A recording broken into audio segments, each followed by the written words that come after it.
Bonjour les amis et bienvenue dans cette nouvelle vidéo de Histoire de maillot. Alors, la semaine passée, je vous ai montré le dos de ce maillot et il fallait donc trouver le maillot de la Belgique saison 2014-2015. Donc, c'est le maillot noir extérieur. Alors, durant cette période, la Belgique a eu des victoires contre Luxembourg, la Suède, la Tunisie, l'Algérie, la Russie, la Corée du Sud, les États-Unis, l'Australie, Andorre, Islande, Chypre, Israël, France, Bosnie-Herzégovine, Italie. Des matchs nuls contre la Côte d'Ivoire et la Bosnie-Herzégovine, et des défaites contre l'Argentine et le Pays de Galles. Alors, comme vous pouvez le voir, il a bien morflé au niveau du nettoyage, puisque les bandes rouges et jaunes sont parties. Alors, quel était l'avis des fans sur ce maillot extérieur de la Belgique? Donc, il a été conçu par Bourdasport. Il a reçu des avis partagés de la part des fans. Voici les principaux points qui ressortaient des discussions de l'époque. Donc, les avis positifs, le design sobre et élégant avec la couleur noire a plu à de nombreux supporters. Les bandes de couleur du drapeau belge jaune et rouge ajoutaient une touche patriotique appréciée. Il a été considéré comme original par rapport au traditionnel maillot blanc ou clair utilisé par la Belgique au niveau extérieur. Alors, les points négatifs, certains trouvaient que le design manquait de dynamisme et aurait pu être plus audacieux. L'équipementier Bourdasport était critiqué pour la qualité perçue de ses maillots par rapport aux grandes marques comme Adidas et Nike. L'absence de motifs ou d'éléments plus distinctifs donnait un aspect trop simple pour certains supporters. Donc globalement, il a été plutôt bien accueilli, surtout pour son look sobre et moderne, mais n'a pas marqué l'histoire comme l'un des maillots les plus iconiques des Diables Rouges. Alors, on avait déjà fait des anecdotes sur les maillots et l'histoire de l'équipe nationale.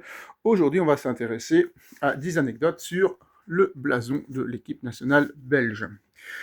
Alors, une inspiration royale. Le logo de la Fédération belge de football, URBSFA ou KBVB, arbore une couronne symbolisant la monarchie belge. Cela souligne l'importance du roi dans l'identité nationale. Alors, une évolution marquée par la modernité, le logo a connu plusieurs réformes au fil des décennies. La version actuelle est plus minimaliste, avec des lignes épurées et une représentation plus stylisée du blason belge. Alors, ce n'est pas ce logo-ci, puisque forcément le maillot datant de 2014-2015.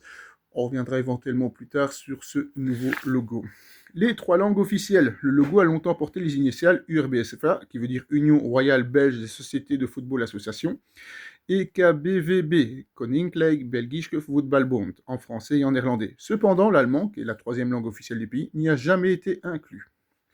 L'ancienne version complexe. Avant sa mordination en 2019, le logo de l'équipe nationale était très détaillé, avec un blason chargé de dorures et de détails inspirés de l'héraldique belge. Un changement pour l'Euro 2020, la Belgique a dévoilé un nouveau logo plus épuré avant l'Euro 2020, marquant un tournant vers une identité visuelle plus moderne et universelle. L'influence des couleurs nationales. Le logo a toujours respecté les couleurs du drapeau belge, noir, jaune et rouge. Ces couleurs sont un élément essentiel de l'identité graphique des Diables Rouges. Un logo unique pour les Diables Rouges. Depuis 2019, l'équipe nationale belge possède son propre logo distinct de celui de la fédération. Il aborde un B stylisé, rendant l'identité des Diables Rouges encore plus reconnaissable. Un clin d'œil à l'histoire. Le design du blason s'inspire des armoiries de la Belgique, avec une disposition rappelant les écus médiévaux, en hommage aux origines du pays et à son histoire royale. Un logo qui unit les générations.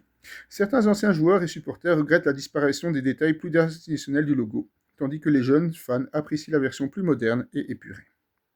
Une modernisation en phase avec le football actuel. Le passage à un logo simplifié s'inscrit dans une tendance globale du football. De nombreuses fédérations ont adopté un design plus sobre et adaptable au support numérique et merchandising. Alors, vous préférez l'ancien logo ou le nouveau logo? Alors, pour la semaine prochaine, voici le maillot qu'on découvrira. Donc je pense que ça semble évident. Peut-être l'année qui sera un peu plus difficile à trouver. Voilà, à la semaine prochaine pour une nouvelle histoire de maillot.